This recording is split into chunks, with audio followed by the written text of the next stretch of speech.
Tudo jóia. Deixa eu só conferir se a gente já está ao vivo.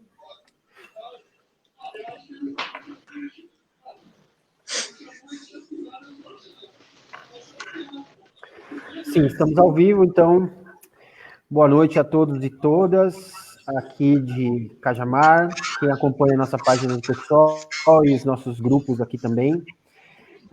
Eu sou o Carlos Vidigal, sou o presidente aqui do Diretório Municipal, e hoje nós estamos aqui, conforme vocês devem ter visto, para debater um pouquinho o panorama da educação, né? A gente tem seguido uma série de debates aqui na cidade, infelizmente online, né? A gente tem que fazer online, mas a gente tem feito toda semana um debate sobre algum tema, e essa semana é sobre educação, e hoje, especialmente, nós temos um convidado, que é o Maurício Costa, que já vai se apresentar ali.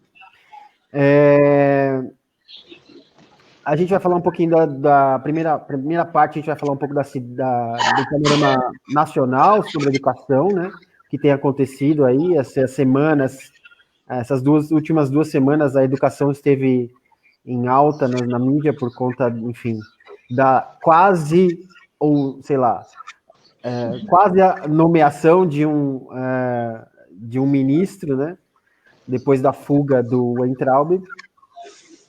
E depois, na segunda parte, nós vamos falar um pouquinho da questão municipal, que é de interesse aqui da comunidade, então a gente precisa mostrar o que está sendo feito, e o foco é falar, obviamente, dessa questão da educação em relação ao momento que é a pandemia, né, que o coronavírus trouxe aqui, tá?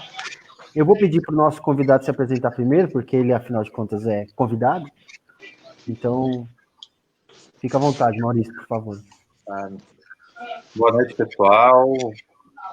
É um prazer enorme estar aqui presente, prazer duplo.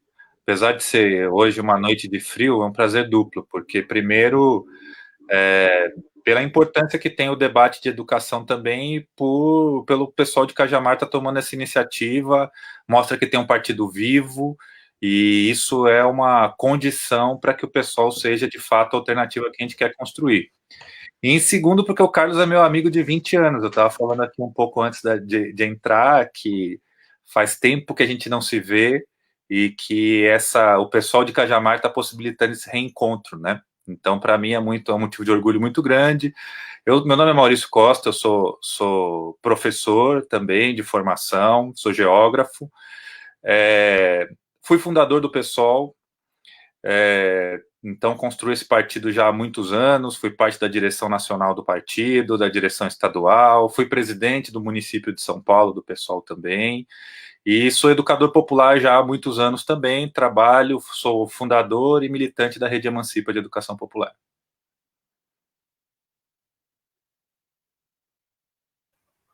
Legal, Mal. Você é modesto, né, Mal?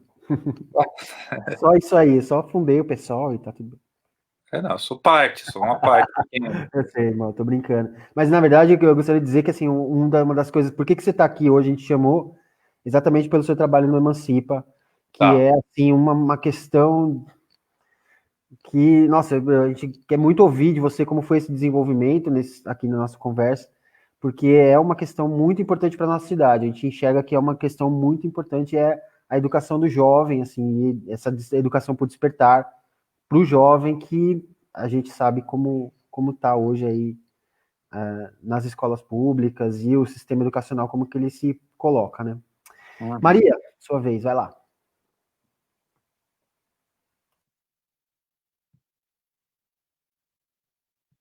Eu sou a Maria, né, professora há 15 anos aqui na cidade, e recentemente assumindo aí o cargo de diretora, né, de forma efetiva. Estive à frente do Conselho Municipal de Educação nos últimos 4 anos, né, nos últimos 2 na coordenação, e esse processo fez a gente ganhar um pouco de experiência, né, na questão do acompanhamento da legislação educacional do município, enxergar mais de perto os problemas e aprender a pensar, né, soluções para eles. parte importante de apontar os problemas é ajudar a pensar em como resolvê-los, né? Então, prazer novamente estar aqui, né, enquanto pessoal, discutindo, debatendo, né, e pensando juntos aí em como é que a gente atua, né, com essa parte tão importante que é a educação das pessoas, né, desde da creche, né, desde a primeira infância até a EJA, né, que geralmente é um grupo que é bastante esquecido, né, propositalmente esquecido, né, então a gente está aí para contribuir. Obrigado, Maria. Genilson? Olá, boa noite. Boa noite a todos. Prazer, professor, em estarmos juntos aqui nesse debate. Meu nome é Genilson, eu sou munícipe aqui há uns 20 anos, né? Me formei em Ciências Sociais pela Metodista, e aí estagiei, mas aí por muito tempo, né? Eu trabalhei na saúde, no nosso amado SUS, né? Como técnico em radiologia médica por 11 anos, né? E ano passado, fui contratado pelo governo do estado, né, nesse sistema aí muito questionado, que é os professores eventuais, né? É um contrato muito atípico, né? E aí estou nessa luta aí. Agora, absolutamente sem renda, né? O estado não me paga porque não tem aula presencial, não falta nenhum professor. Por conta disso, eu estou com um contrato vigente, porém sem remuneração, né?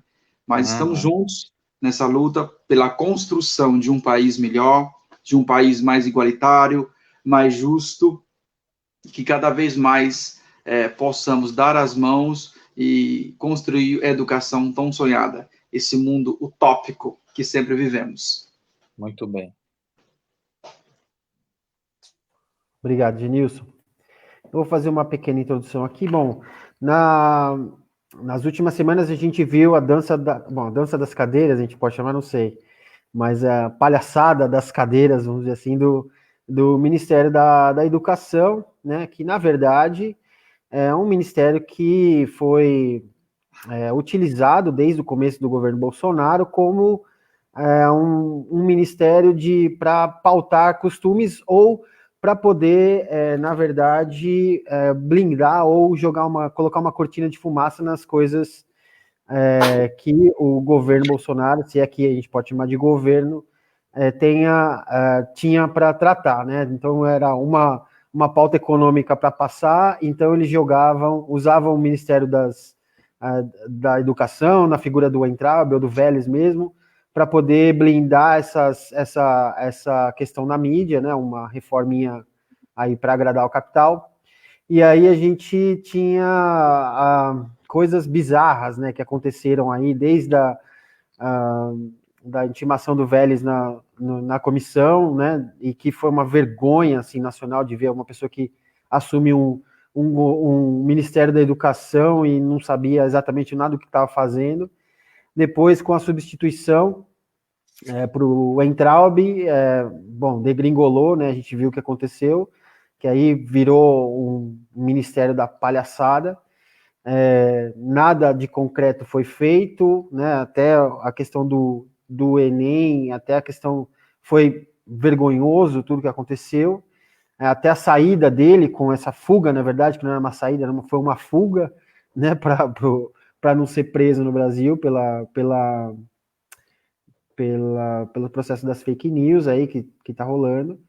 E aí vem uma nomeação que a gente até esperava, né, alguma coisa mais técnica, vamos dizer assim, né, uma nomeação um pouco mais indo ao centro, porque afinal de contas o governo Bolsonaro já está começando já começou a se movimentar em relação ao centro, e aí a gente viu esse show de horrores que foi o linchamento público do Decotelli, mas por alguns motivos, mas também por conta dessa questão da mentira no currículo, né, de, enfim, falar que tem doutorado e não tem, e tudo mais. E aí, com essas cortinas de fumaça que a gente vê, que vão acontecendo no Ministério da Educação, fora outros ministérios que a gente vê, na verdade, fora todo esse governo Bolsonaro, a gente vê que, na verdade, o MEC está parado, né? O Ministério está sem fazer absolutamente nada, a Maria vai falar aqui daqui a pouco, mas sem cumprir quase nada de metas do que foi estabelecido nos planos anteriores. E o pior, que obviamente, não vem desse governo exatamente, mas que já veio do governo Temer depois ali do golpe contra a Dilma, que foi o congelamento dos investimentos em educação, que aí, né, já deu o tom do que viria pela frente, mas agora a gente vê que, na verdade, a educação é um dos últimos ali a ter a audiência ou ter prioridade no governo.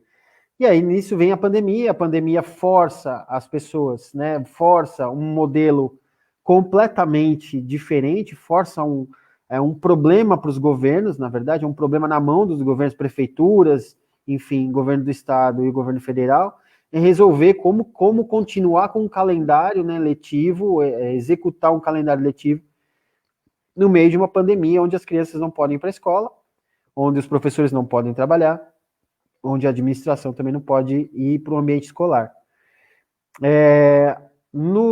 Nas escolas privadas, a gente viu algumas iniciativas muito rápidas, porque, afinal de contas, é muito mais fácil administrar o dinheiro numa escola particular, né?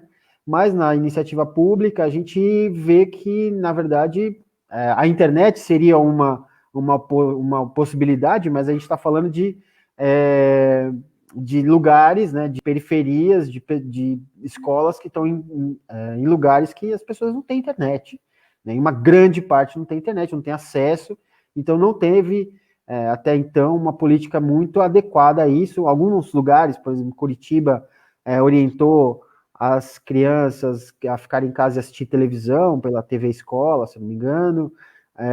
Aqui em São Paulo, acho que também a televisão está sendo um dos recursos, mas a gente sabe que esse processo pedagógico foi interrompido, né? Existe uma grande dificuldade, na verdade, essa paralisia do sistema todo, ela ainda não foi resolvida, não foi pensada, nada está acontecendo para que tudo se resolva, né? Pelo contrário, o governo Dória agora quer voltar as crianças para a escola no meio do auge da pandemia, então as mães, pais estão todos preocupados, a gente está no meio desse processo, então nada mais justo do que a gente discutir o que a gente precisa olhar nesse momento em relação à educação, né? Esse é um dos nossos pilares aqui nesse debate, uma das coisas que a gente queria passar para a comunidade aqui no debate, tá?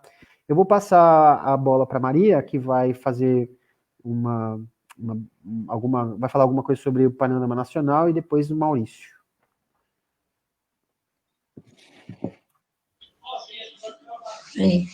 Joia.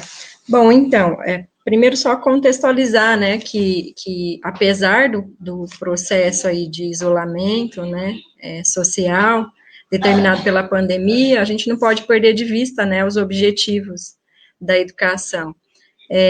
Inclusive, pelo fato de que existe um Plano Nacional de Educação, né, que foi pensado aí para 10 anos, 2015 até 2025, que estabeleceu 20 metas a serem buscadas, né, a serem cumpridas, construídas ações, né, para alcançar essas 20 metas em nível nacional, e que, apesar da pandemia, que, claro, obviamente ninguém esperava, se entende que esse pacto aí social, ele não se perca, né, que as ações em nível nacional, estadual, municipal, não se percam, em relação à busca de construir uma educação de qualidade, né? A diferença é que agora como é que a gente continua essa busca por construir uma educação de qualidade neste período de pandemia. E aí precisa ter muita coragem para discutir seriamente, né, abrir mão das questões aí politiqueiras, né, porque estamos num ano de eleição, e ter muita clareza, né, da importância que apesar desse momento, com todas as dificuldades, né, práticas, de continuar mantendo o processo educacional, né, das crianças, dos jovens, dos adultos, ter esse compromisso aí com a legislação educacional, em todos os seus níveis, né. Então, só resgatar um pouco em nível nacional essa situação do plano, né, que o contexto antes da pandemia já era ruim, né, A gente tem a situação do Fundeb, né, que está rolando aí já há alguns anos. O Fundeb, o antigo Fundeb, ele se encerra agora no fim deste ano. Existem alguns projetos aí sendo discutidos, né, há um tempo já, para a organização de um novo Fundeb, de um novo fundo, né, que possa manter a educação básica. Então, está num momento, assim, de bastante luta, né, de necessidade de mobilização das pessoas, né, que entendem, sejam pais ou estejam trabalhando na educação, que entendem que sem investimento a educação não acontece, né. Aqui em Cajamar a gente ainda tem um cenário positivo do ponto de vista financeiro, porque é uma cidade que arrecada muitos recursos, né, mas há cidades que a educação simplesmente deixará de existir, né, as prefeituras não vão ter condição de manter escolas de educação infantil, ensino fundamental, enfim, de EJA, não terão condição, sem um fundo, né, sem essa união, sem essa organização da União, dos estados e dos municípios para manter um fundo, né, e se a gente pensar um pouco sobre a seriedade, né, das políticas em nível nacional, a gente fica bastante preocupado, porque nós estamos em 2020, né, 5 anos depois do Plano Nacional de Educação, o cenário é muito ruim, do ponto de vista de construção de ações para a busca da garantia dessas metas, né, 80% das metas estão estagnadas, né, estão sem nenhuma atividade, sem nenhuma ação sendo colocada em prática, né, apesar de a gente ter um sistema de controle, de acompanhamento, né, via os conselhos, tanto em nível nacional, nível estadual, em nível municipal também, a atuação dos conselhos não tem sido suficientes para apontar mesmo os problemas, né, para apontar a questão da estagnação, de por que os governos não se mobilizam para desenvolver ações para buscar essas metas, né, então precisa de um como tem sido mesmo, né, na história da participação social no nosso país, né, muitas dificuldades, né, muita falta de transparência também para que as pessoas descubram quais são os canais de participação, né, é muito fácil também os gestores dizerem, olha, mas a comunidade não participa, né, os conselhos não funcionam, quando, na verdade, não se tem ações de estímulo a essa participação, né, a pessoa precisa estudar muito, ou ter uma formação muito baseada, né, em como é que funcionam, como é que funciona do ponto de vista da legislação, né, do ponto de vista da organização democrática, esses mecanismos, né, de acompanhamento e de controle, para que os governos realmente façam o que tem que fazer, né, então é só retomar um pouco esse contexto geral aí, para dizer que, independente da pandemia, a gente não pode perder de vista, né, os direitos de aprendizagem, os direitos educacionais e toda a legislação que é bastante rica, né, quem já teve tempo para dar uma olhadinha no plano nacional e acompanha, né, o plano estadual, o plano municipal de cada município deve ter o seu também, sabe que são ações sérias para buscar reduzir problemas sérios, como a questão do analfabetismo, né, que é bastante sério na educação básica, né, nos anos iniciais, a gente tem dados preocupantes, mas é muito séria também na população acima de 15 anos, né, o Plano Nacional, por exemplo, estabeleceu um percentual de 6,5% para a taxa de analfabetismo acima dessa população de 15 anos, e a gente continua 5 anos depois do plano em 6,8%.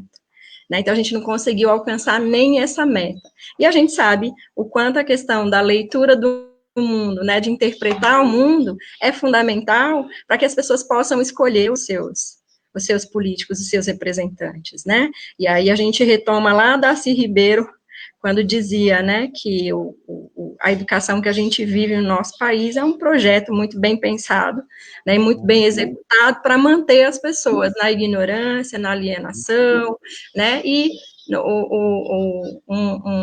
um exemplo de como se manifesta isso hoje em dia são as famosas fake news, né, qualquer coisa que se diga, dependendo da forma que se diga e o alcance que essas informações mentirosas, falsas têm, elas passam a permear o ideário das pessoas, e muitas pessoas passam a repetir isso como se fossem verdades, né? Então, a gente não pode se calar, não pode se omitir em relação a isso, e a gente tem que trazer isso para o debate, né? Porque a gente acredita realmente que a educação é uma coisa séria. É isso. Muito bem, excelente. Você, Mal, pode ir? Posso? Bom, então, vou tentar aqui falar rapidamente. O Carlos me pediu para contar um pouco da história do Emancipa, eu vou falar um pouco disso. Mas eu quero, dentro dessa de contar a história do Emancipa, eu quero defender uma tese para você que é do pessoal de Cajamar, para quem não é, quem é simpatizante, quem está vendo ao vivo ou quem vai ver depois, que é uma tese de que, né, essa crise que a gente está vivendo, ela é muito grande, ela é muito grave, que ela é muito profunda, e sem a educação como protagonista do processo de mudança, a gente não vai ter mudança dessa crise. Essa é a tese que eu vou defender, mas não é qualquer educação. E é isso que eu queria comentar um pouco com vocês. Partindo da ideia, de algumas ideias básicas. A primeira é o seguinte: a pandemia está longe de ser controlada. A gente pode falar isso sobre o Brasil e podemos falar isso no mundo inteiro, né? Então, a gente, ainda que tenha muitos discursos, eu não sei como está em Cajamar, mas ainda tem muitos discursos, a pressão para abertura, o próprio governo do estado aqui está dizendo que vai retomar as aulas no dia 8 de setembro, porque a tendência é que a coisa já esteja mais controlada e tal. É muito difícil que isso aconteça, né? E dentro dos parâmetros, inclusive, que o próprio governo do estado colocou, né? A gente acompanhou todo esse processo. Eu esqueci de dizer, mas eu fui candidato a vice-governador na última eleição, com a professora Elisete como candidata ao governo do estado. E, evidentemente, a gente teve que dissecar o que era o processo de educação no estado de São Paulo, e é um descontrole completo, é uma educação que é baseada na lei do finjo, né? A ideia de que se finge que está se desenvolvendo um processo educacional em São Paulo, finge que no fim das contas, é uma responsabilização dos professores pelo um problema que o Estado lavou as mãos, que é o problema de desenvolver um processo educacional de qualidade. E como dizia o Paulo Freire, prioridade você não vê no discurso, você vê no destinamento das verbas. E aqui em São Paulo o que a gente teve foi um enxugamento da educação, né? Enfim, e se existisse a volta no dia 8 de setembro, as condições para que ela acontecesse seriam as mais precárias possível, né? Então, a tendência de que isso colocasse em risco a vida de muita gente, das crianças, inclusive, ainda que a pandemia se desenvolva diferente nas crianças, mas das crianças, inclusive, se existisse essa possibilidade, seria uma possibilidade ainda que a gente teria que discutir, nós como pais e mães de crianças que estão em escola pública teriam que discutir se ia levar seus filhos ou não. A gente tem discutido isso, inclusive, em vários espaços diferentes. Mas o que eu queria dizer é isso, que a pandemia está muito longe de ser controlada. Nos lugares onde a gente viu que teve um pouco mais de controle, que teve reabertura, inclusive, controlada das escolas, com distanciamento, coisa que é muito difícil de acontecer aqui, com todas as condições sanitárias, que é coisa quase impossível de acontecer nas escolas públicas todas do estado de São Paulo e do Brasil, com todo tipo de controle de possibilidades, com contratação de trabalhadores para profissionais adequados para isso. Ainda assim, nesses lugares, o coronavírus voltou a atuar, as escolas tiveram que ser fechadas em muitos dos lugares do mundo inteiro. Então, esse é o primeiro fator. O segundo é que a pandemia, ainda que seja um problema sanitário gravíssimo, não é um problema só sanitário, é parte de uma crise que é econômica, que é política, que é social, e que no Brasil já vem se desenvolvendo há algum tempo. Então, isso que a Maria falou aí do Plano Nacional de Educação é parte de um enfrentamento de uma política histórica dos movimentos sociais de educação, dos professores da rede pública, dos professores em geral, da educação popular, enfim, de tentar contornar um projeto de educação que é esse que o Darcy Ribeiro falava, que é um projeto de educação que a gente costuma dizer o seguinte, tem uma frase que eu gosto muito que diz o seguinte: que para a exploração acontecer, para essa situação de desigualdade como existe no Brasil acontecer, não é necessário que tenha só os explorados e os exploradores. É necessário que tenha uma educação que faça a exploração parecer natural. E existe um processo de naturalização das condições sociais que são gravíssimas no Brasil. E mais recentemente a gente vem vivendo uma crise muito profunda, que já tinha acelerado o desemprego antes da pandemia, que já tinha acelerado a precarização dos serviços públicos, vide a PEC 95, na Emenda Constitucional 95, que foi o congelamento dos investimentos em educação e saúde, os investimentos públicos por 30 anos, né? Então a gente já vinha vivendo uma situação que estava estava se agravando. E a pandemia ajudou a agravar de uma maneira muito mais intensa e volumosa. E a tendência, por tudo que a gente tem visto, e inclusive das posições políticas que têm se adotado, em geral, os governos, a gente fala do governo federal porque é a coisa mais surreal, mais absurda que existe, mas os governos estaduais não ficam muito atrás, os governos municipais também não. A tendência é que essa crise, ainda que a gente estivesse próximo de ter a vacina, coisa que também não é o mais próximo da realidade, né? Ainda o governo do estado, Dória, fez um show, que é coisa que ele está acostumado a fazer, recentemente, dizendo o seguinte: olha, estamos aí conseguindo a vacina. Então, é parte de uma parceria, de um estudo que pode ser promissor, mas pode também não ser, e ainda que seja, ele vai demorar bastante tempo para que a vacina seja implementada, e numa escala que nunca foi feita na história da humanidade, que é numa escala de bilhões. Então, a produção da vacina e fazer com que essa vacina chegue nas pessoas que precisam mesmo, que exista uma imunização em relação ao corona, é algo que ainda está um pouco distante e que também a gente não sabe quais são os desdobramentos, porque, enfim, também é uma crise ambiental, também tem outros problemas que estão envolvidos com isso, né? Então esse é o segundo dado importante. A crise, ela é sanitária, mas é econômica, social e é política. E dentro do ponto de vista político, o fato da gente ter um governo como o do Bolsonaro, a gente tem que enfrentar outro vírus, né? Que é o vírus da ignorância, que é o vírus da pregação da barbárie, do obscurantismo, do negacionismo das questões. Então, e é um governo que, felizmente, tem se enfraquecido muito. Isso é uma coisa muito importante. E aí eu entro na tese e na história do Emancipa. Por que a educação é importante? Porque a educação, ela derruba os mitos. E o Bolsonaro foi um mito que foi construído em cima dessa história trágica, triste, social do Brasil mais recente, né? Um mito de que as coisas se resolveriam com butinada, que as coisas se resolveriam com uma política de segurança austera.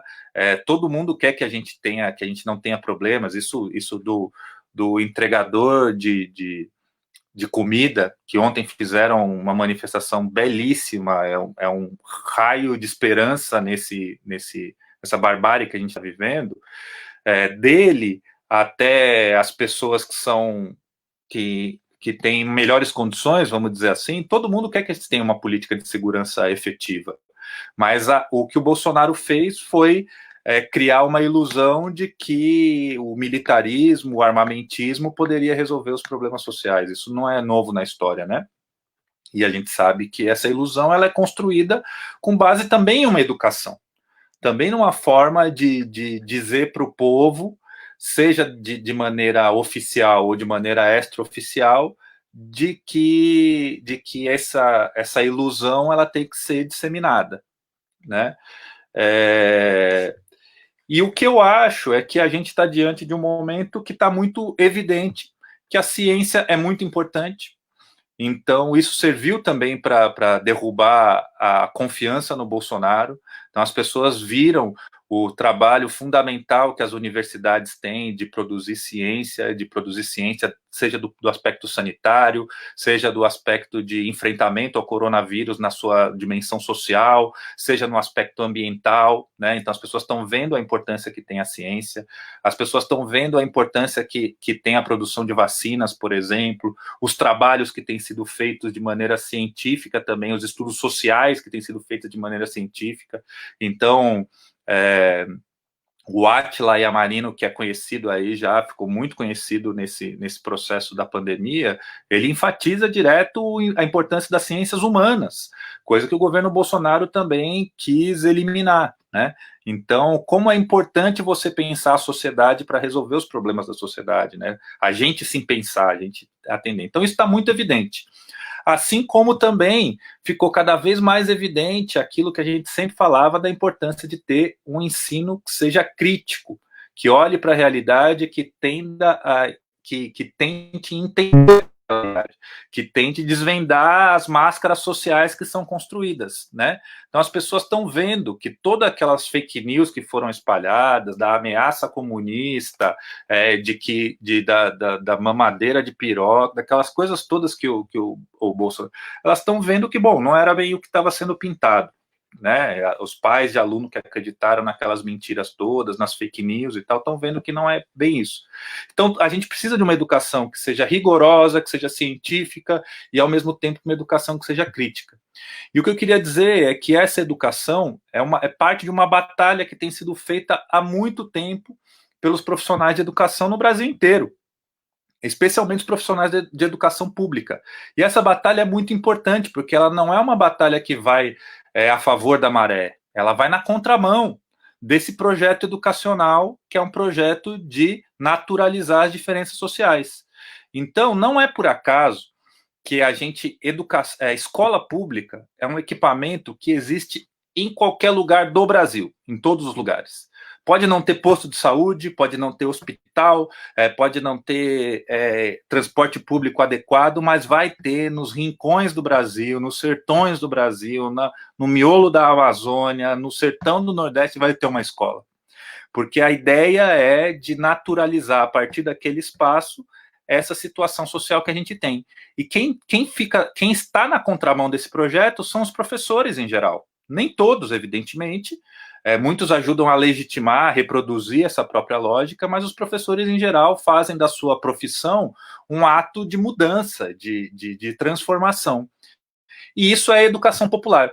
E foi daí que a gente surgiu com a Rede Emancipa já há algum tempo, pela necessidade de estabelecer um processo que fosse um processo transformador a partir da educação, né?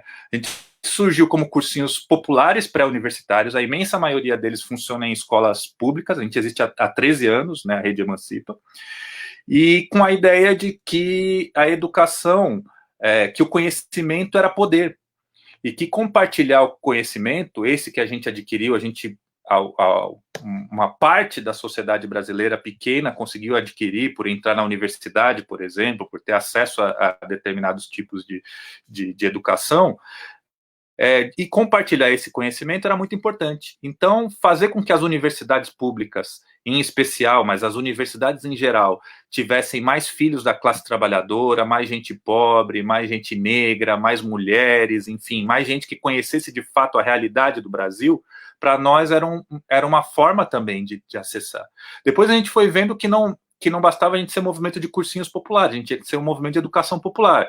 A gente foi trabalhar com alfabetização de jovens e adultos, é um dos trabalhos que a gente tem hoje. A gente trabalha com educação infantil também, a gente trabalha com educação no cárcere, onde as coisas são mais complexas ainda, mas a gente trabalha com uma política de desencarceramento pela educação popular.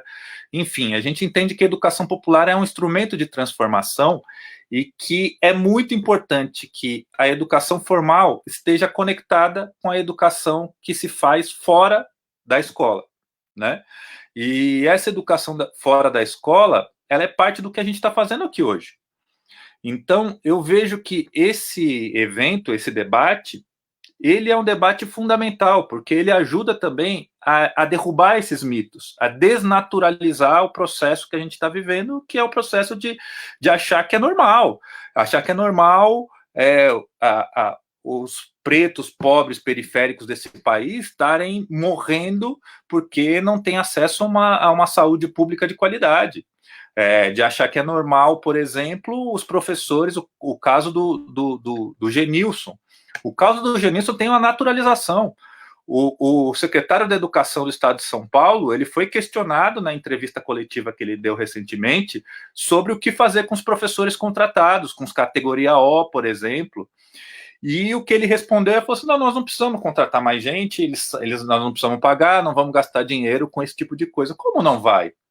Como não vai se o trabalho dos professores que estão na educação formal, por exemplo, e que estão tendo que resolver problemas gravíssimos, à distância, é um trabalho que triplicou.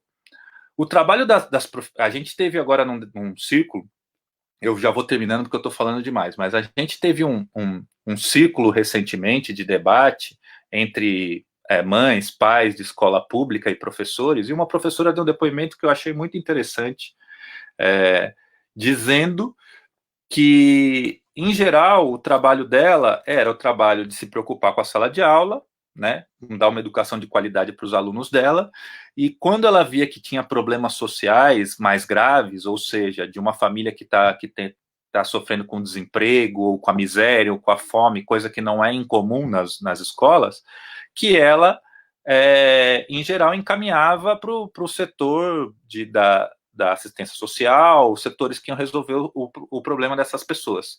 E o que ela tem visto hoje é que o trabalho dela como professora é também resolver esses problemas, primeiro porque a assistência social está sendo desmontada pelos governos anteriores há muito tempo, né? Então não adianta, para resolver o problema do aluno dela, ela simplesmente recomendar alguém, e depois porque ela está vendo que parte do problema é o aluno não ter acesso à internet, mas não ter acesso ao alimento. São os amigos que são professores, são os colegas nossos que estão desempregados e estão sem renda, como o Genilson disse aqui agora há pouco. Então, a solidariedade, que é a base, a estrutura da educação popular e que fez com que a gente começasse a Rede Emancipa de Educação Popular há 13 anos, ela é hoje uma necessidade, uma imposição para a mudança do que a gente vem fazendo, do que tem aí hoje. Então, a saída desse momento que a gente está vivendo é uma saída que passa pela educação popular, seja ela dentro da educação formal, dentro das escolas, ou seja ela fora das escolas. E o conteúdo dessa educação tem que ser de defesa da ciência, tem que ser um conteúdo de defesa da crítica, mas prioritariamente de engajamento na mudança que a gente vai ter que ver. Então, a gente da Rede Emancipa, eu termino dizendo isso, eu espero que vocês conheçam mais, a gente tem feito várias iniciativas da Rede Emancipa, cursos de formação, tem um curso que é muito importante para a leitura do mundo, como disse a Maria aqui, que chama Entender o Mundo Hoje, Pandemia e Periferias, que a gente está trazendo muita gente legal, enfim, entre no nosso canal do YouTube que tem lá esse curso, mas a gente está fazendo campanhas de solidariedade ativa, de arrecadação, de várias coisas nesse sentido, e agora a gente está fazendo uma campanha pela renda básica permanente.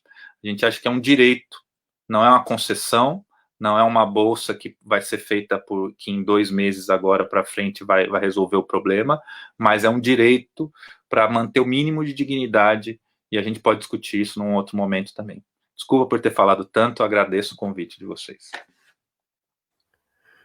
Imagina, Mal. Você falou o que precisava ser dito, na verdade. Só lembrando que ontem, né, a gente viu aí que o IBGE divulgou que mais da metade dos brasileiros em idade produtiva, né, em idade de trabalho, estão desempregados. Então, estão sem renda, sem trabalho efetivo, né? Então, essas realidades que aparecem, né, como você relatou, a realidade dessa professora, que, na verdade, ela está, né, nesse modus vivendi, ela está tentando passar um conteúdo, mas o que vem da realidade para ela é outra coisa. O que vem da realidade é uma criança com fome, uma família desempregada, uma pessoa deprimida, né, assim, uma família em depressão, porque não tem como sobreviver nas condições atuais, e não vê perspectiva nem do governo municipal, nem do governo estadual, nem do governo federal, né? Então, assim, a gente, esse movimento de mudança, né, quando a gente fala que, nossa, tudo mudou por causa da pandemia, né, essas mudanças que já vêm ocorrendo, mesmo antes da pandemia, com crise econômica, com crise política e tudo mais, isso vai... e acho que também esse é um momento muito importante para a população entender que o que se faz lá em cima, né, onde teoricamente é lá em cima, esbarra muito na nossa porta, bate muito na porta do trabalhador, bate muito na porta da mãe, bate muito na vida da criança. Então, não está né, não tá, as coisas estão muito relacionadas, e é muito rápido também, né, tipo, uma determinaçãozinha que acontece, uma mudança, uma PL, qualquer coisa que aconteça no governo federal, impacta o estadual e que impacta o municipal, e obviamente vai impactar a sua vida aqui. Só comentando rapidinho, em Jundiaí, essa semana, 90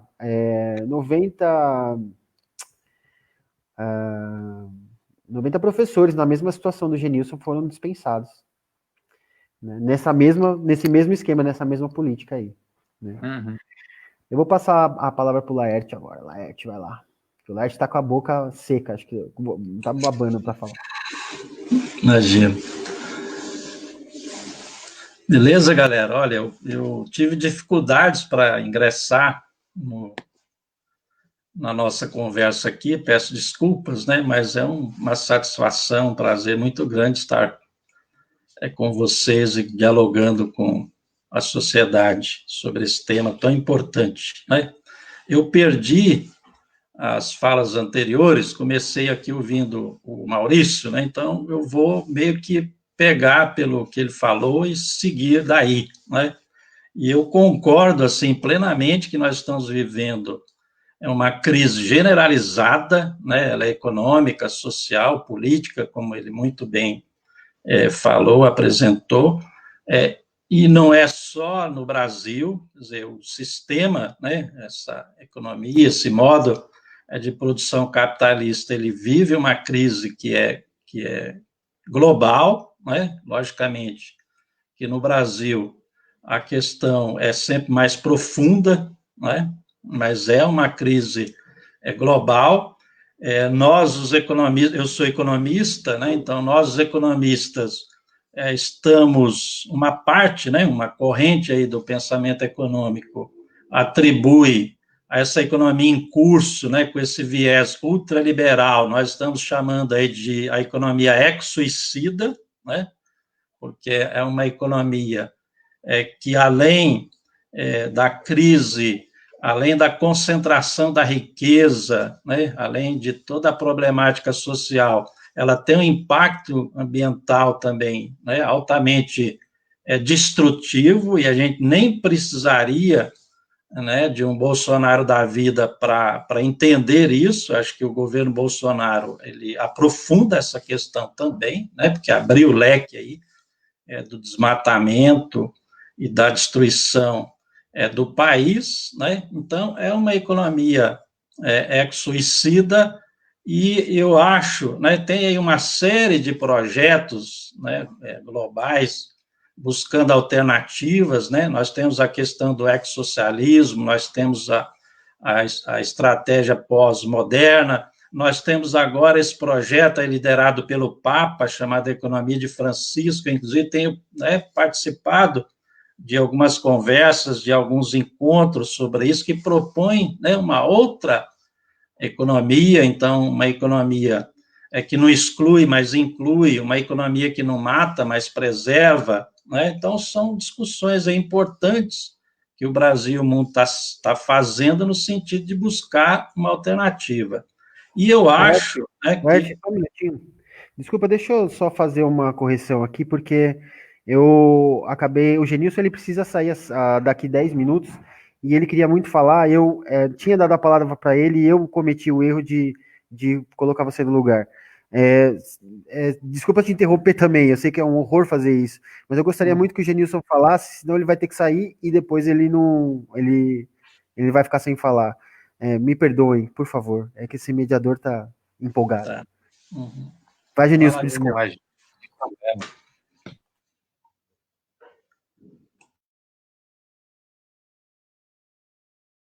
Né, tem que sair, resolver algumas coisas, né?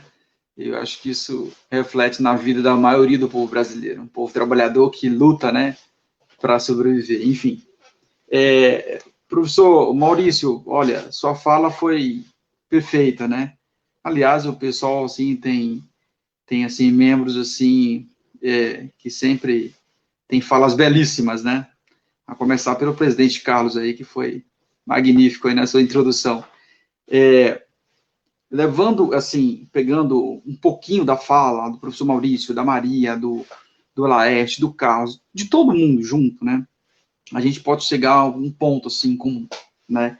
A gente sabe que educação nunca foi prioridade no Brasil, absolutamente, né? Então, os recursos, assim, sempre foram muito pequenos, e eu acho que, para a gente voltar um pouquinho na história, aí, 2 anos atrás, a gente viu perfeitamente o que aconteceu, o congelamento dos investimentos públicos em saúde e educação. Eu acho que isso explica muito bem qual é o propósito, né? A educação requer investimento, tempo, né? Não tem um retorno imediato, e isso, para o sistema capitalista que vivemos, isso não é bom, né? A questão, eu foco muito na questão humana, né? Na questão dessa coisa humana mesmo, né? Porque o capitalismo materializa muito as coisas, né? E eu acho que a educação, nós que estamos na linha de frente, se não tiver esse senso humano, não flui, não funciona. É necessário olhar as pessoas, né? E identificar dentro da sala, por exemplo, né? A necessidade de cada um, né?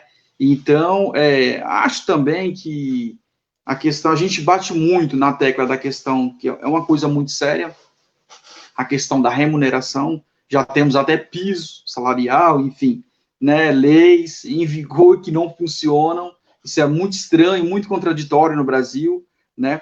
Então, esse descaso que há para com a educação, não só uma questão estrutural, é só andar nos prédios das escolas públicas, a gente vai compreender perfeitamente, mas a questão da remuneração, da própria formação do professor, né? Creio que tudo isso junto faz a gente ter esse quadro hoje, né, absurdo e vergonhoso para o Brasil, né? Por outro lado, né, eu gostaria aqui de pautar uma coisa que eu acho muito interessante. Eu acho que o projeto, professor Maurício, que o senhor, ao qual faz parte, ele é um belo exemplo de que a gente precisa se mover, se mexer. Se o Estado não está dando conta, né? Se o Estado é irresponsável, se o Estado é omisso, a sociedade precisa agir, né? Então, eu considero isso uma iniciativa, o pleno exercício da cidadania. Quer dizer, a escola está ruim, a escola está sem qualidade, a escola não chega onde deveria chegar, né? Não tem atrativos para com os alunos, é preciso que a gente, enquanto sociedade civil, haja. E o seu projeto faz isso. Chega até as pessoas, esclarece, os motiva, né? E diz o porquê que a educação é o único caminho para que a gente possa, de fato, ter uma nação com progresso, com evolução, né? E eu acho, alguns dos colegas até já cansaram de ouvir isso, né? Quem assistiu a aula do professor Silvio Almeida na TV Cultura, no Roda Viva, ficou assim, na verdade não foi uma entrevista, né? Foi uma aula, foi um espetáculo, como diria Ariano Suassuna, foi um espetáculo. Ele deixou muito claro toda a problemática que a gente tem no quadro social, de racismo, da questão da escola mesmo, mas num dos blocos, né, ele finaliza sua fala deixando uma mensagem assim, que eu acho que é fundamental, né, que é quando você enxerga os problemas tão graves, tão sérios, que precisam ser tratados e que muitas vezes o Estado, quase sempre o Estado das costas, que é a questão estrutural, qual o propósito da escola, né? Porque o racismo está entranhado na sociedade. Quando a gente identifica que esse problema é estrutural, isso nos motiva e quase que nos obriga, né, a nos levantarmos. É o que o seu projeto faz, se levantou. A escola está sendo insuficiente. Então, a gente, enquanto sociedade civil, nós vamos se mexer para tentar fazer as possíveis correções. Eu acho perfeito a questão desses 3 pilares, né? Escola, Estado, né? Família e comunidade. Gente, são esses 3 pontos juntos funcionam. Se um falha, nós não conseguimos obter, né, um resultado bom. Porque, assim, senão, às vezes, fica muito cansativo, né? Algumas pessoas até discordam desse posicionamento, né? É absolutamente natural, a gente vive num país democrático, né? Enfim, Mas, por exemplo, fica muito cansativo, às vezes, porque a gente já sabe que o Estado ele faz tudo proposital, né? Ele não faz o investimento devido. Agora, por último, congelou por 20 anos os investimentos em saúde e educação pública no Brasil. Tem um monte de coisa que a gente já conhece do Estado. Se a gente ficar o tempo inteiro replicando, vamos fazer que nem o seu projeto. A gente precisa agir. A gente precisa chegar onde o Estado não chega. A gente precisa fazer o que o Estado não faz. Então, eu acho que isso é muito legal para a gente sair da poltrona, que muitas vezes a gente fica nessa retórica de apenas reclamar do Estado e não se mexe. Eu acho que o seu exemplo é um belo exemplo. Eu esqueci de dizer também no início, professor, que eu sou estudante do 7º período de Direito, nas faculdades Campos Sales, de São Paulo, né? E, portanto, eu quero aqui dizer que foi um prazer imenso participar com todos vocês e quero finalizar usando aqui o artigo 229 da Constituição Federal, que eu acho que ele contempla muito bem, pegando um pouquinho de cada fala. Olha, o artigo 229 da Constituição Federal é o seguinte: os pais têm o dever de assistir, criar, educar os filhos menores, e os filhos maiores têm o dever de ajudar e amparar os pais na velhice. Será se no capitalismo as pessoas cuidam bem dos velhos? As pessoas cuidam bem uma das outras? Será se nós, enquanto pais, enquanto famílias, também estamos colaborando para com a educação de nossos filhos? Eu acho que fica o artigo 229 para a gente fazer uma reflexão. Porque Estado, família e sociedade junto, não tenham dúvidas. O sucesso, ele vem. Ele acontece, ele se concretiza.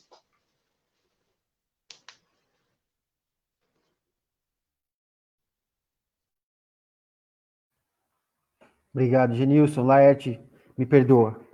Me perdoa. Não, tudo bem. Eu estava falando a respeito dessa questão da crise, né, que eu concordava aí com o Maurício. Eu acho que ela é global, né, e generalizada, e essa questão do coronavírus só agravou, né, e concordo com ele também. Nós já fizemos essa análise aqui.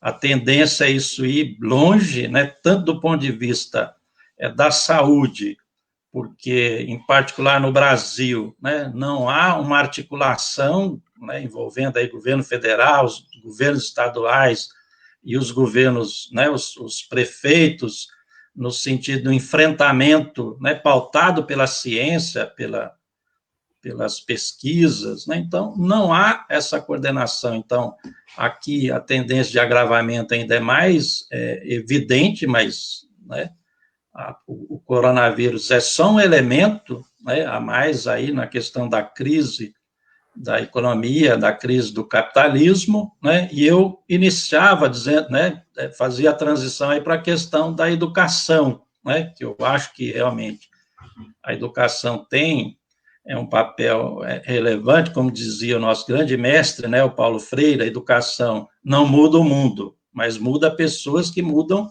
o mundo, né? Então, tem uma importância muito grande aí.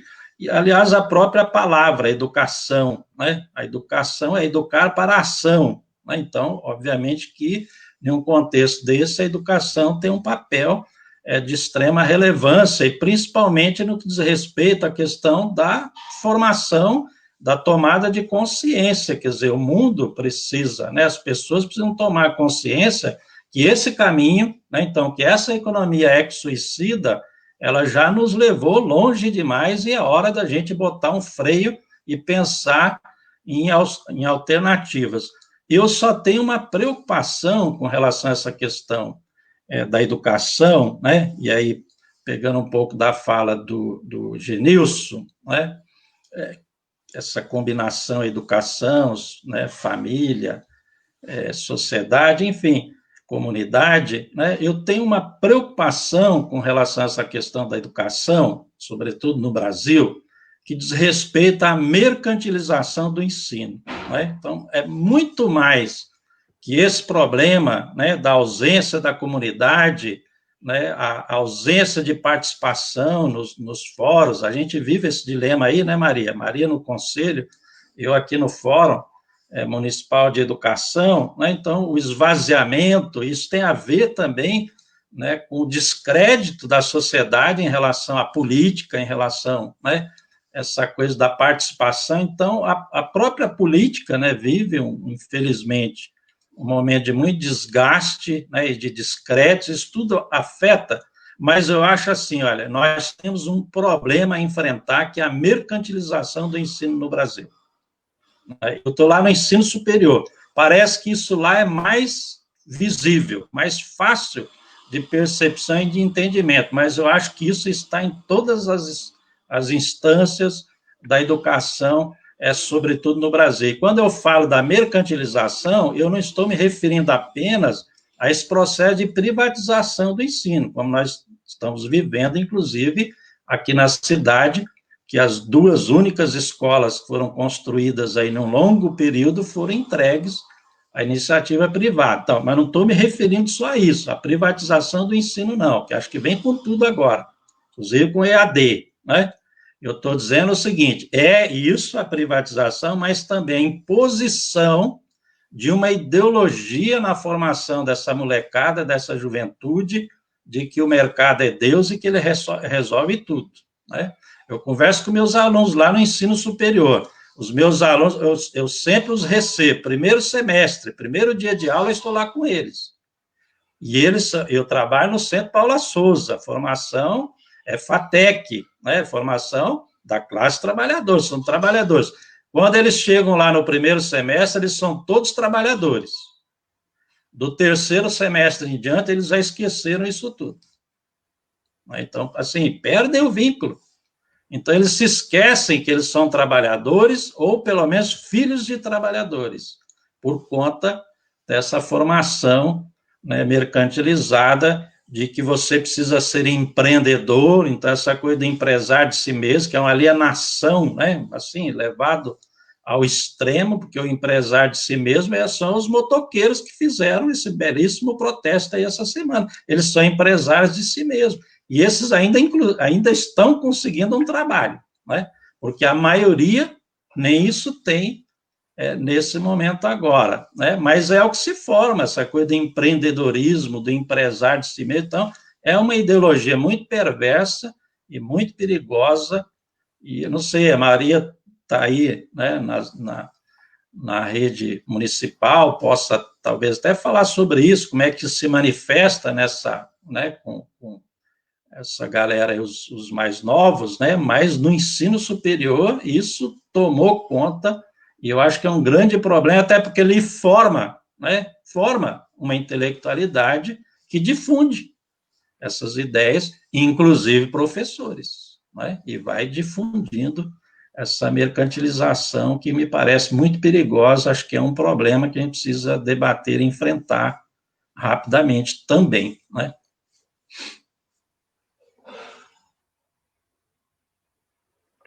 Obrigado, Laerte. Eu vou passar para o Mal de novo, Mal, porque aí você pode fazer um fechamento daí, e aí você fica... A gente vai depois debater a cidade, vai falar sobre as coisas da cidade aqui, tá bom? Ok, sem problema, eu só queria agradecer mais uma vez, dizer que eu estou achando fenomenal e exemplar isso que vocês estão fazendo. Então, tenho muito acordo com o que o Genilson e o Laerte disseram, eu já tinha tido acordo com o que a Maria disse também, e quando eu digo que a educação ela vai ser um instrumento da mudança, não é para também reforçar aquela ideia, que eu acho que também é um mito, de que qualquer educação, que basta as pessoas se educarem, ou então ter algum investimento em educação. Inclusive tem uma série de pesquisas, de dados científicos, que mostram que não necessariamente o investimento em educação ele ajuda a melhorar as condições gerais da vida das pessoas.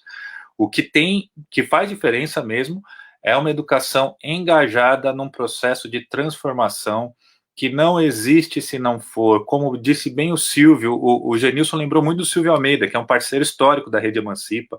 No dia seguinte ao Roda Viva, ele esteve num curso nosso da Rede Emancipa também, que é público, todo mundo pode ver, fez uma fala maravilhosa.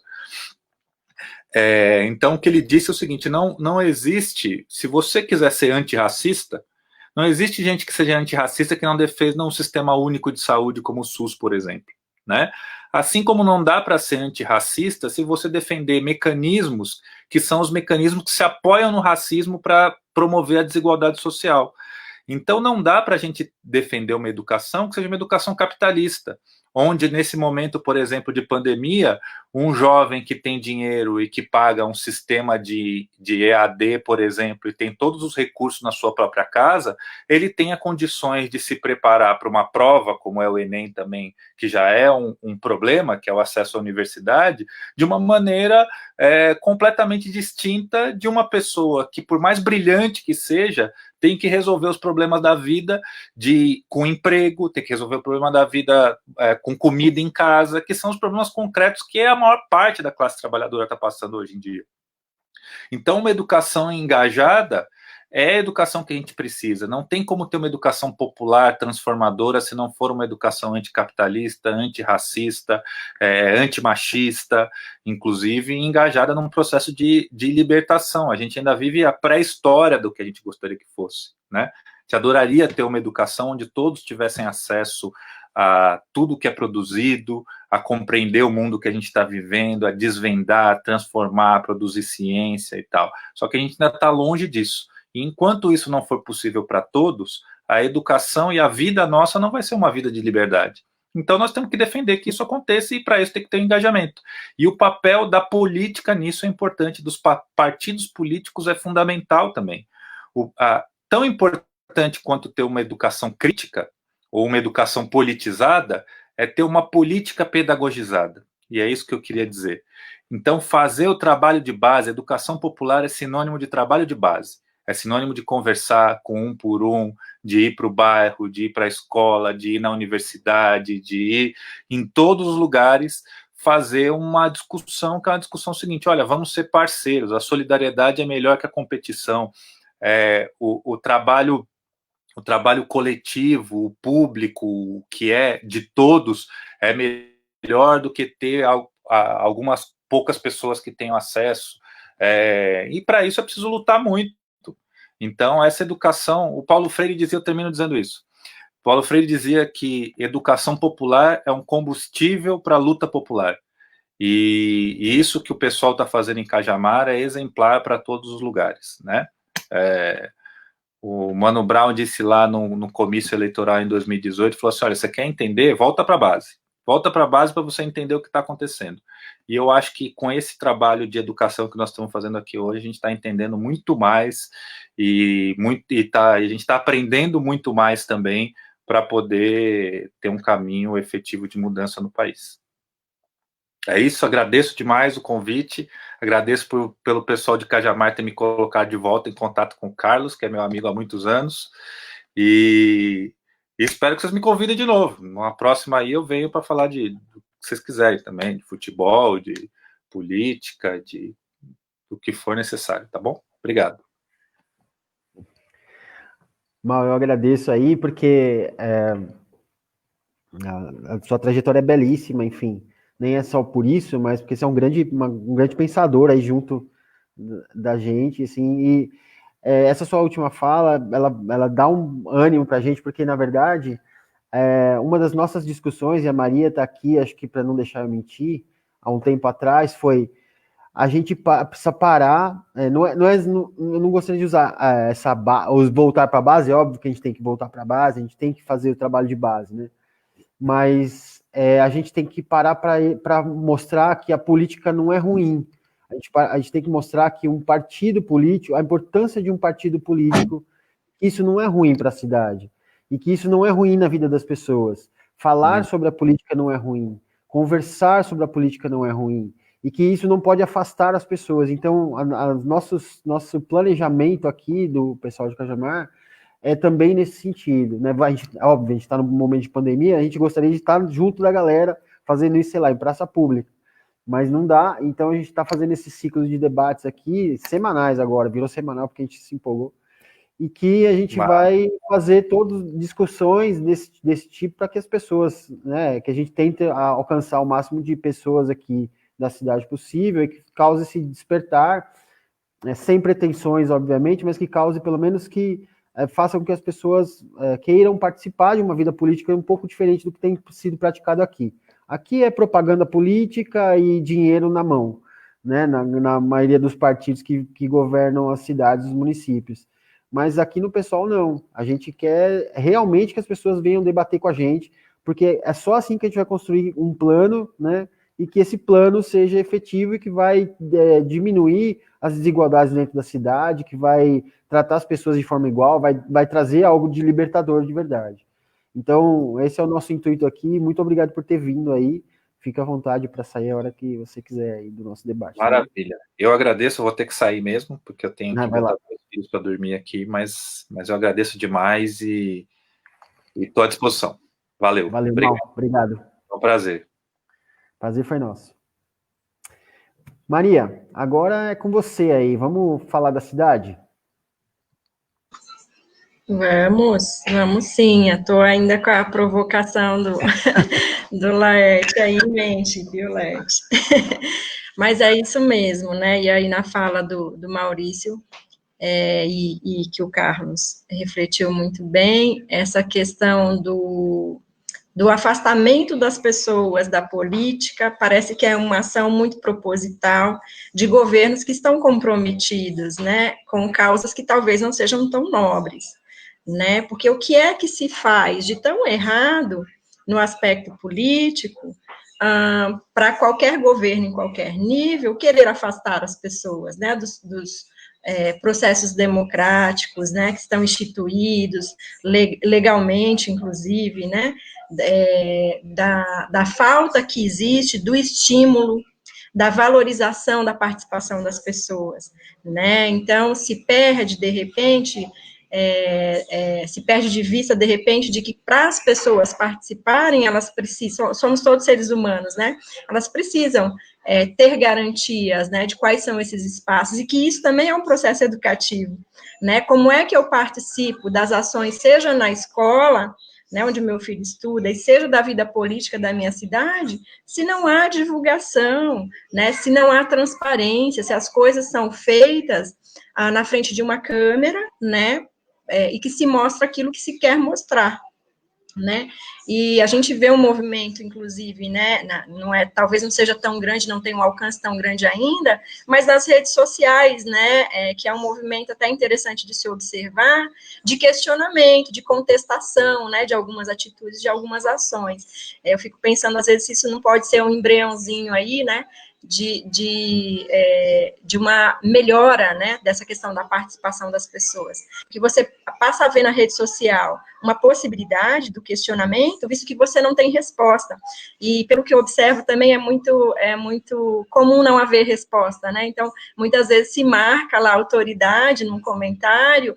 e a autoridade não responde, né, para mim isso é um indício muito evidente, né, de que não se quer promover, né, de que, na verdade, se pode até fazer um discurso, né, e a gente está tendo uma aula, né, com o governo federal, de como o discurso, né, comprado, bem feito, né, ele convence as pessoas, porque as pessoas vivem num estado mesmo de ignorância, que também é proposital, né, de ignorância no sentido de não saber mesmo, né, que é proposital por esses partidos, né, por esses grupos que têm outros objetivos que não são a emancipação de todas as pessoas, né.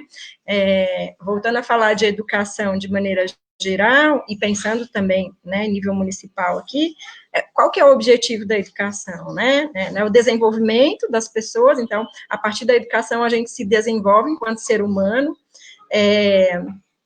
integralmente, em todos os aspectos, né, a gente amplia a nossa possibilidade de acesso à cultura, né, ou às culturas de maneira geral que existem no mundo, que são produzidas, que foram produzidas anteriormente, e que a gente continua produzindo, e a gente pensa em progresso, né, em melhorar também, enquanto sociedade, né, e o que a gente vê hoje são ações que pensam esses três aspectos da educação, mas para determinados grupos, né, isso não é para o coletivo, né, e aí é aí que a gente entra, porque e aí é que a educação popular entra, né, como o Maurício falou, o Carlos ressaltou também, quando essa massa que é excluída desse processo de progresso, de desenvolvimento, de acesso à cultura, como na manifestação ontem, né, que eu também achei muito bonito, queria destacar a manifestação do pessoal que trabalha, né, dos entregadores de alimento, né, por aplicativo,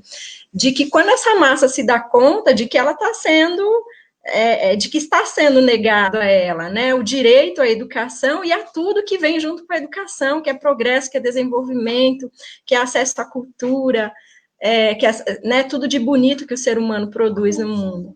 E aí a gente se rebela, né, e aí a gente tem outros processos para oprimir essa rebeldia, né, e aí eu volto para a participação na experiência de participação nos conselhos, né, de controle aí das ações em nível municipal, que é uma experiência riquíssima, onde a gente aprende muito, né, sobre participação, sobre o que é política, que política não é essa coisa suja que interessa para alguns dizer que não presta, dizer que todo político é igual, né, que nada muda, que as coisas são assim mesmo, que todo mundo se corrompe, né, quando entra na política, tudo uma grande mentira, né, tudo fake news, tudo mentira, tudo notícia falsa, para manter as pessoas alienadas, conformadas, né, com o que sobra desse processo todo de mercantilização aí dos processos educacionais, né, Laerte? Infelizmente, no nosso município, apesar de nós termos um plano municipal de educação também, com 19 metas estabelecidas, que daria conta dessa questão, por exemplo, da oscilação dos governos, né, que infelizmente a nossa cidade não tem ainda sabido escolher, né, com sabedoria mesmo, né, os representantes aí, e a gente tem um histórico recente, né, de oscilação, de troca de políticos, né, mas nós temos um plano municipal de educação muito bem feito, muito bem construído, com participação das pessoas, com participação das escolas, e que bastava que o governo que estivesse no poder desse continuidade às políticas educacionais que estão ali estabelecidas, né, porque o plano é sério, né, mas infelizmente a gente não vê ainda esse compromisso, né, esse respeito por essa legislação municipal, que é o Plano Municipal de Educação, né, tanto que tem ações por conta da participação no Conselho Municipal de Educação, nós tivemos a comissão que acompanha, que monitora esse plano, fechando o primeiro relatório de acompanhamento em 2018, e que apontou ações, né, para avançarmos na educação municipal, e que, infelizmente, a gente não vê sendo discutido, né, a própria comissão de monitoramento também não está acontecendo, e não é por conta da pandemia, já faz um tempo que, né, o trabalho está um pouco capenga aí, e é responsabilidade, sim, nesse caso, do Estado, né, e dos conselhos da sociedade civil, através da participação dos conselhos, do Fórum Municipal de Educação, colocar isso em evidência, colocar isso em discussão, né, não porque é uma ação do partido A ou B, ou do político, porque o político A ou B quer, não é o que tem que acontecer para a educação avançar, não é o que está na cabeça do político A ou B, né, o que está planejado, pensado, estruturado para a maioria das pessoas, né, para o coletivo. Então, eu acho que um governo sério tem que ter esse compromisso, tem que ter esse olhar, né, e para isso as pessoas têm que aprender a olhar para a realidade e enxergar o que realmente está por trás das coisas que estão acontecendo, né, quais são as ações voltadas para a questão da educação que estão sendo valorizadas, né, em qualquer nível, por qualquer governo.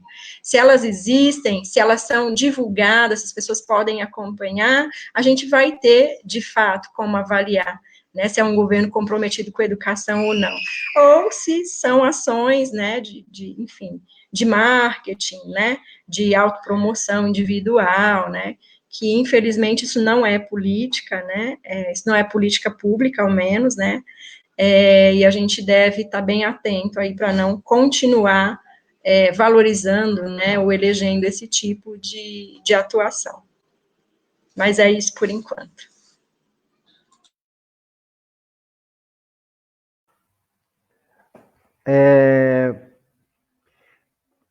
Laerte, fique com a palavra, por favor. Eu acho que assim, olha, essa tentativa, né, de afastar a população em geral da política, ela faz parte de um propósito, né? Maria disse muito bem, um interesse, né? É porque a política, e ela está em todos os lugares, nós aqui, nesse momento, estamos fazendo política, né? Então, a política, ela está em todos os lugares, está dentro da sua casa, dentro da minha, está na escola, está na igreja, né? Está nos partidos. Então, a gente faz política o tempo todo. A política, em essência, o que ela é? Ela é a arte da negociação, né? A gente poderia assim dizer, é a arte da negociação. Então, é ali, né, do ponto de vista da relação aí com o poder público, né, é na política que a gente desenvolve essa arte da negociação, porque o prefeito, o governador, o presidente, né, ele governa, então o prefeito governa, a prefeita governa para a cidade, né, não é para um determinado segmento.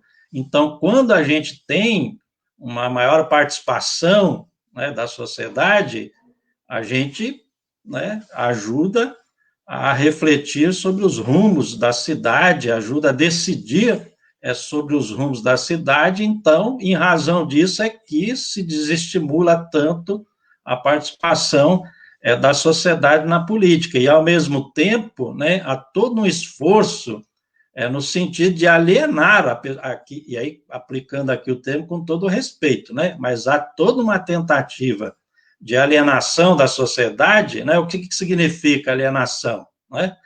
Uma pessoa alienada, primeiro, ela não enxerga a realidade que ela vive, né? Então, ela, às vezes, vive em péssimas condições, mas não tem consciência dessa realidade. E como não tem consciência da realidade em que ela vive, ela não consegue enxergar a alternativa que ela teria, então, a alternativa de mudança, né?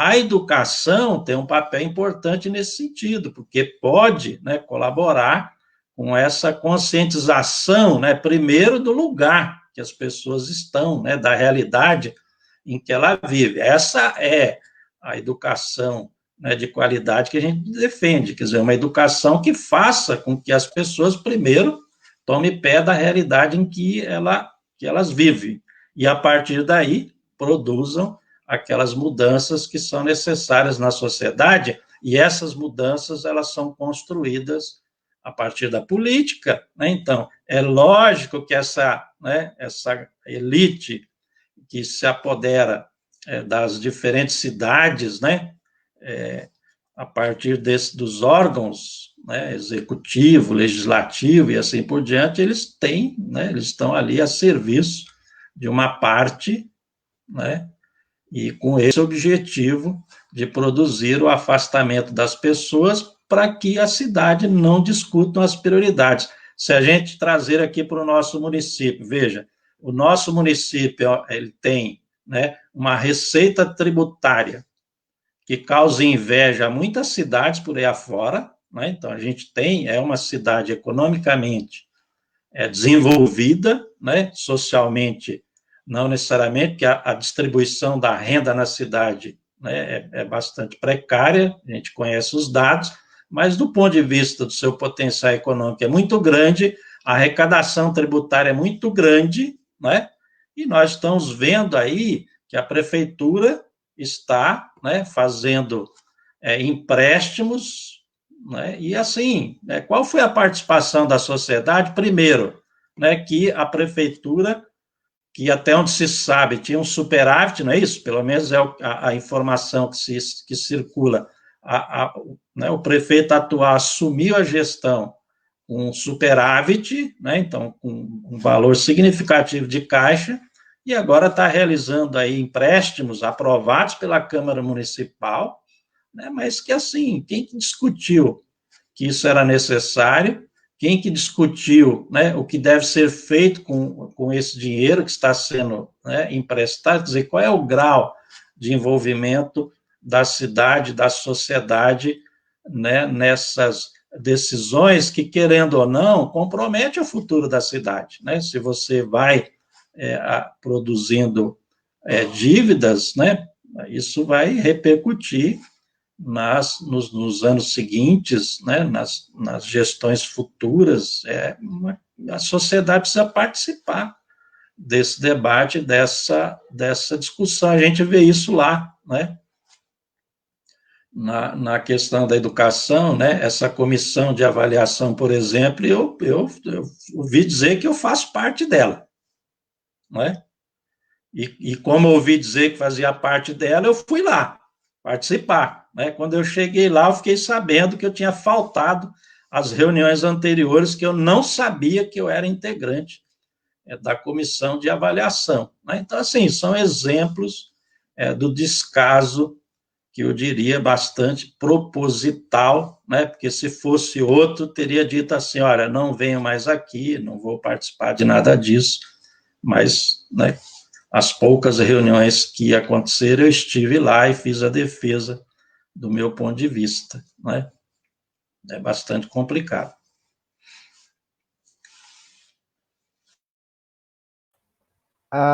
Eu gostaria, Maria, se você puder, falar para o nosso público aqui que vai ver depois, ou que está vendo agora, o que é o conselho, né? Como é um conselho e como ele deve ser formado. Eu acho que essa é uma informação importante nesse momento, porque a gente está falando aqui, a gente se empolga, e a gente, nas discussões que a gente tem, mas a população, teoricamente, ela não sabe exatamente como que se forma um conselho, quanto tempo dura, quais são as tarefas e quais são as atribuições de uma pessoa que faz parte do conselho e quem é que pode fazer parte do conselho. Se puder, brevemente, só conceituar isso para a gente, vai ser legal. Ok, Carlos, super importante mesmo, né? Bom, tentar falar mais a partir dos dois conselhos mais ligados à educação, né? Onde eu tenho alguma atuação, o Conselho Municipal de Educação, CME, e tem também o CACS Fundeb, né, que é o conselho que faz o acompanhamento da verba destinada ao desenvolvimento, né, da educação em nível municipal. Então, existe um conselho específico para fazer o acompanhamento desse recurso, tá? Então, tem também outros conselhos, né, nós temos o Conselho de Alimentação Escolar, né, como o próprio nome já diz, né, do que ele trata, né, que tipo de acompanhamento ele faz, de que tipo de política, de que área, né? Conselho de Saúde, tem um bastante conhecido aí também o Conselho Tutelar, né, que é um pouquinho diferente, mas também é um conselho, né, sendo conselho, ajuda a organizar, né, alguns aspectos aí da cidade. O Conselho Tutelar ajuda num aspecto bastante importante, fundamental, que é a situação da infância, né, a proteção da infância do município. Aliás, só um destaque para não esquecer, dia 13 de julho agora, o Estatuto da Criança e do Adolescente vai fazer 30 anos de existência, né, uma lei fundamental na defesa da infância, na defesa da vida das crianças e dos adolescentes que foram, antes da existência do ECA, massacrados, oprimidos, né, violentados. É por isso que o Estatuto da Criança existe, né, foi pensado e existe, para proteger a nossa infância, a infância humana, né. Então, eu gostaria de ressaltar esse destaque. Então, Conselho de Saúde, Conselho da Cidade, que é outro conselho importantíssimo, que olha o que esse conselho faz, ele pensa a cidade, ele ajuda a planejar a cidade, exatamente para não ficar ali na cabeça de um e de outro, porque governo entra, governo sai, e aí aparece uma pessoa com problemas sérios, né, vou dar exemplo do Bolsonaro, uma pessoa com problemas sérios de lógica, de raciocínio lógico, inclusive, e faz as atrocidades que está fazendo, né. Então, o Conselho das Cidades, e tem nível municipal, um conselho fundamental, importantíssimo, e cada conselho desse tem o seu regimento interno, né, que disciplina as regras, disciplina qual é o nível de atuação, se esse conselho vai ser deliberativo, né, se ele vai decidir coisas, né, transformar em normas, e aí a partir dali se passa a seguir, se ele é apenas um conselho consultivo, né, que os poderes constituídos aí, o poder executivo vai consultar né, para dizer, olha, pensem, precisamos resolver a situação tal nessa área específica, como é que a gente vai fazer, né, por exemplo, em relação à alimentação escolar, né, vamos mudar o cardápio da alimentação escolar, o que a comunidade acha, então, esse conselho pode ser consultado para ajudar a definir questões de alimentação escolar. E outro papel fundamental que geralmente desenvolvem os conselhos é o papel fiscalizador, de acompanhamento, para que não haja corrupção, para que não haja investimento do dinheiro público, que é nosso, né, o dinheiro público é nosso, gente, a gente tem que defender, que fiscalizar, que acompanhar. Então, esse papel fiscalizador é um papel também fundamental, que grande parte dos conselhos tem ele lá previsto nos seus regimentos, né, e varia também, de acordo com cada conselho, quem participa, né, mas de uma maneira geral, quem participa é a sociedade civil organizada, né, tem representantes do governo, vou dar o exemplo do CME, por exemplo, a gente tem representante dos professores, né, do professor de educação infantil, professor de ensino fundamental 1, fundamental 2, a gente tem representação dos pais, né, são eleitos pais, tem representação de estudantes da EJA, nessa última gestão, como em todas, nessa última eleição, como em todas as anteriores, a gente tem uma dificuldade muito grande, né, em alcançar o público da EJA para participar dos conselhos, né, tem questões aí, né, geralmente são trabalhadores, trabalham o dia inteiro, estudam à noite, né, então não é que as pessoas são ruins, não querem, tá bom? Isso é mentira, isso é falácia. Quando as pessoas têm condições, quando é dada a elas, oferecida aí alguma condição que ela participe, ela aprende sim, ela pode aprender a participar sim, tá? Todos nós somos capazes de aprender, né? Não vamos esquecer, perder isso de vista nunca.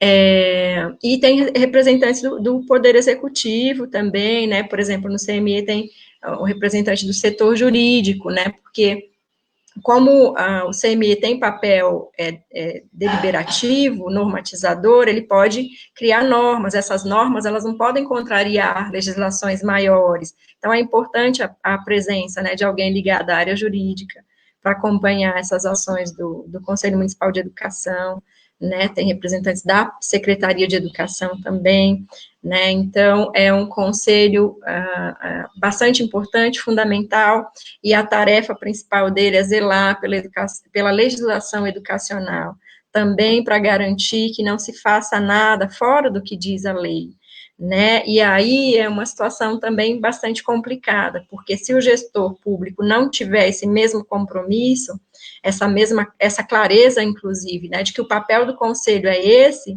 ele também, né, não vai valorizar da forma que deve. E quando eu digo valorizar, gente, não é mandar um ofício para o conselho usando palavras bonitas, né? Eu gostaria que este maravilhoso órgão, né, se manifestasse em relação ao uniforme escolar, por exemplo. Então, não é usando palavras bonitas que você manifesta respeito pelos órgãos de controle, tá bom? É na prática, né, dando, por exemplo, voz, né, possibilitando o diálogo de forma transparente, madura, seguro, né, quem atua nos conselhos está ali para contribuir, para colaborar, né, e para fazer política pública séria, né, porque afinal, como a gente já disse aqui em várias falas, fazer política é algo necessário, é algo fundamental, e todos devem participar para que essa política seja o mais abrangente possível, para que ela dê conta da necessidade de um grupo grande, cada vez maior da sociedade, e não políticas para pequenos grupos, né, para os grupos que sorriem para mim, para os grupos que me acham legal, né, que defendem aí o meu sorriso na rede social, ou a minha beleza na rede social, né, o que tem que ser defendido é a dignidade das pessoas, né, o direito das pessoas a ter educação, saúde, moradia, lazer, né, é o acesso a esses direitos básicos que vai nos tornar cidadãos de fato, né, que vai nos tornar cidadãos que sabem quais são os caminhos, né, para a gente junto construir uma sociedade boa para todos, e não só para o meu grupo, né, uma sociedade feliz, né. Então, é fundamental a existência dos conselhos, não perdemos ainda, apesar de já haver, né, em nível nacional, aí, algumas ações, algumas tentativas de descaracterizar os conselhos, de esvaziar os conselhos, né, e em alguns municípios a gente vê também essa tentativa aí de uma maneira bem indigna, né, do meu ponto de vista. Mas é isso.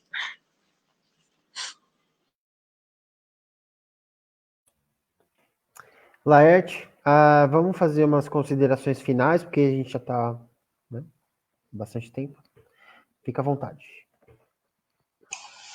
Já está dando o nosso tempo aqui. Não, eu, mais uma vez, aprendi muito, né? Agradeço aqui a possibilidade de participar. E só para encerrar, né, complementando aí o que a Maria disse, a gente precisa levar em conta que o direito, né, à participação, em todos os sentidos do termo, né, está garantido na Constituição Federal. É por isso, inclusive, que a nossa Constituição, ela tem esse nome popular de Constituição Cidadã, né, porque ela garantiu às pessoas do Brasil, né, depois de um longo período de ditadura, o direito, né, de participação. A questão da democracia, né? E a nossa democracia, ela tem o aspecto representativo, né? Quando a gente elege o prefeito, o vereador, o deputado, a gente delega a eles, né, o poder para nos representar, né? Então, uma democracia representativa, mas tem também a democracia direta, né? Então, está garantido em lei, e uma das formas da gente fazer o exercício desse direito é participar dos conselhos, né, dos fóruns de debates e de discussões, que é o caminho para a gente ter uma cidade, né, melhor, e melhor a cada dia, melhor a cada ano, melhor a cada década, né? Então, a gente precisa pensar, inclusive, o longo prazo, parar com esse nheco-nheco de pensar o curto prazo e pensar o longo prazo, uma cidade melhor para todos e todas, né? A participação é o caminho. Obrigado, Laerte. Eu vou finalizar a minha fala, depois eu deixo você finalizar, Maria. A gente tem visto aqui na cidade, assim, que as pessoas, enfim, a administração pública, ela tem se valido daquela velha política que diz que pega as escolas para reformar a cada 4 anos, sabe assim? Muda a administração, aí, ou está chegando perto da eleição, o prefeito atual vai lá e manda pintar as calçadas das ruas, manda florear as coisas para mostrar que está fazendo obra. E a gente tem visto, eu tenho visto isso aqui, eu acho que não é uma sensação. É óbvio, a cidade de Cajamar ela passou por um período muito complicado desse entra e sai de prefeitos, com corrupção, com o uso da máquina administrativa de forma ilegal, com coisas horríveis que a gente olha e fala, quem viu esse histórico, olha e fala, puxa vida, por quê, né? E aí a gente vê uma cidade que tem bastante recurso, como o Laerte disse, usando esse recurso de uma maneira que a gente não vê a gente vê benefício, obviamente, é legal ter um ambiente muito bonito, reformado, com tudo legal para se fazer educação, mas a gente não vê esse mesmo entusiasmo, né, do Poder Executivo falando sobre alguma política que ele criou para melhorar a vida do professor na época da pandemia, por exemplo, ou alguma política que foi desenhada lá no começo do governo dele, dizendo, olha, a gente vai fazer um plano de, sei lá, de reciclagem dos professores, olhando com foco na cidade, né, com foco na demanda da cidade, olhando para ver que, por exemplo, e uma discussão que a gente teve esses dias no nosso grupo lá também, a gente tem vagas de emprego sendo ofertadas, mas não tem mão de obra necessária para trabalhar nesses empregos, né? E aí fica essa discussão. A educação é uma via para poder melhorar as condições, aumentar o pleno emprego, por exemplo. Não estou dizendo de uma maneira bem simplória um processo que poderia demorar algum tempo, mas tudo em educação, né, Laerte, como você acabou de dizer, educação, cultura, lazer, entretenimento, todas essas questões, quando trabalhadas dentro de um plano de governo, elas demoram um tempo para mostrar resultado. Ela não é uma coisa do tipo pintar uma escola. Quando eu pinto uma escola, a comunidade vê que eu pintei uma escola. Né? Quando eu mudo o logo da cidade, quando eu faço qualquer coisa que mexa na infraestrutura, as pessoas veem aquilo como resultado imediato. Porém, a educação, ela não funciona assim. Não é um resultado extremamente imediato. Não é como pintar uma escola. Você não pinta um aluno para que ele se... Não tem como você maquiar, né, o desenvolvimento de um cidadão. Então, esses investimentos, né, eles ficam negligenciados porque não são eleitoreiros, eles não dão voto. Eles não fazem com que as pessoas vejam que o prefeito, o executivo, o legislativo estão trabalhando, né? Então, é muito mais valoroso um vereador vir colocar uma lombada na rua quando alguém pede, do que ele acompanhar o desenvolvimento ou acompanhar um conselho de educação, né? Porque não traz voto para ele, né? Então, aqui na cidade eu vejo muito isso. A gente usa o dinheiro público em ações imediatas em alguns setores, para que todos vejam que esse dinheiro público está sendo aplicado e para todo mundo ver o resultado, mas que, na verdade, o resultado ele só vem com um trabalho, um processo. O resultado em educação ele vem com um processo que deve ser seguido e passar de administração para administração, porque o mais importante não é exatamente o que cada administração faz em relação à educação, mas é a sequência que se dá a um projeto de desenvolvimento da cidade, porque isso já foi feito ali atrás. E eu sinto que aqui na cidade não foi feito nada disso, na verdade. Não existe esse levantamento. Quer dizer, as prefeituras, né, o executivo até então, e o legislativo, ele não olha para esse plano que já foi desenvolvido e fala, vamos executar esse plano, vamos fazer com que essas metas sejam alcançadas. Não importa se eu não serei mais o prefeito daqui 4 anos, mas eu vou tentar ao máximo fazer com que esse plano siga o seu caminho. Então, nesse sentido, a gente está perdendo como cidade.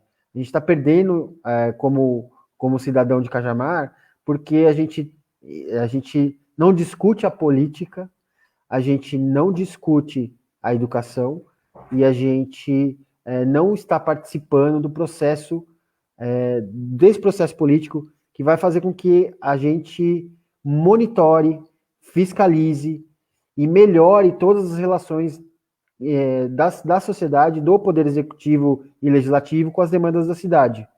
Então, ou a gente precisa parar para fazer isso agora. Eu acho que talvez a gente precisa estimular isso nas pessoas e as pessoas precisam começar a olhar dessa maneira. Maria, suas falas finais, por favor.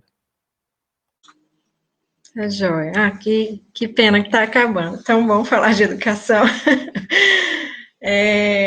Eu queria agradecer também, né, a oportunidade de estar aqui falando de algo que me é tão caro, né? É a minha vida, né? Eu trabalho em educação, eu gosto, né? Sou professora porque escolhi ser, não é falta de opção, né?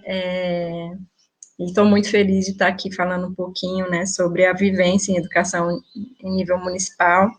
Queria agradecer muito, aprendi muito também com os meus colegas aí, e destacar que nós temos, né, na nossa cidade, um plano municipal de educação, e foi feito por pessoas que atuam na educação, nas escolas, professores, gestores, alunos, né, especialmente da EJA. Então, foi feito todo um processo de estímulo, né, de participação, de construção desse plano, né, e se eu puder fazer um pedido é que esse plano seja respeitado, seja levado em consideração, porque ele manifesta o desejo de educação para o município de Cajamar, das pessoas de Cajamar, né, das pessoas desse território. Então, tem que ser respeitado por qualquer pessoa que venha, né, estar à frente aí do Poder Executivo, do Poder Legislativo, enfim. Né, enquanto Conselho Municipal de Educação, nós tivemos, inclusive, a oportunidade de entregar, né, em mãos, né, de todas as pessoas que assumiram a pasta, a gente foi lá entregar o plano em mãos, né, como compromisso aí, né, de defesa mesmo da legislação educacional, inclusive fomos entregar lá para a juíza também, né, entregamos uma cópia para ela, para que ela pudesse também acompanhar. Então, é isso, dizer que educação como me ensinou tão bem Paulo Freire, e continua ensinando, né, através do Instituto Paulo Freire, que eu gostaria aqui até de deixar de sugestão, né, de indicação, acessem, desenvolvam os cursos, é muito bom, né, Paulo Freire vive, e que bom que vive.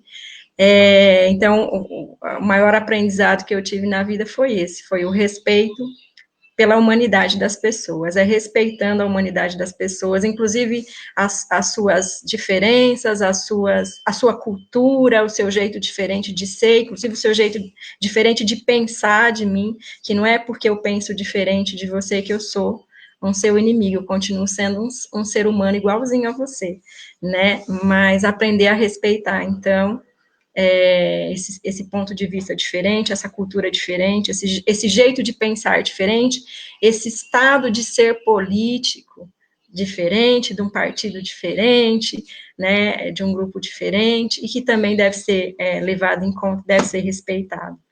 Né, então, fazer esse pedido. Queria mandar um abraço para um amigo meu, que eu divulguei a live para ele, ele falou, manda um abraço para mim lá. Eu falei, tá bom. É o Piá, né, um rapaz que está aí, que atua no Conselho, Piá, conselheiro municipal, do Conselho Municipal da cidade. Como é que está a atuação no Conselho da cidade, Piá? Conta aí, né, tem essa, você foi eleito, que eu sei, né, tem essa experiência aí para contar. Então, um abraço, espero que você esteja aí acompanhando.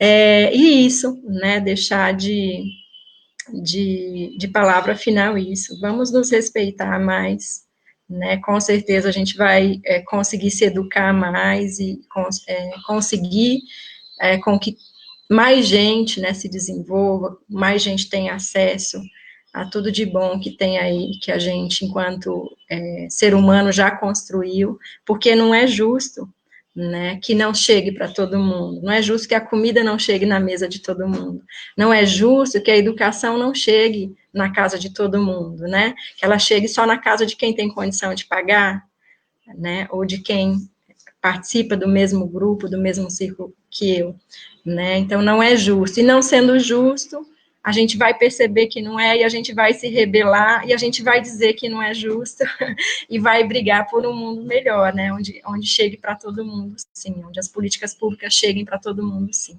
tá bom? Então, obrigada.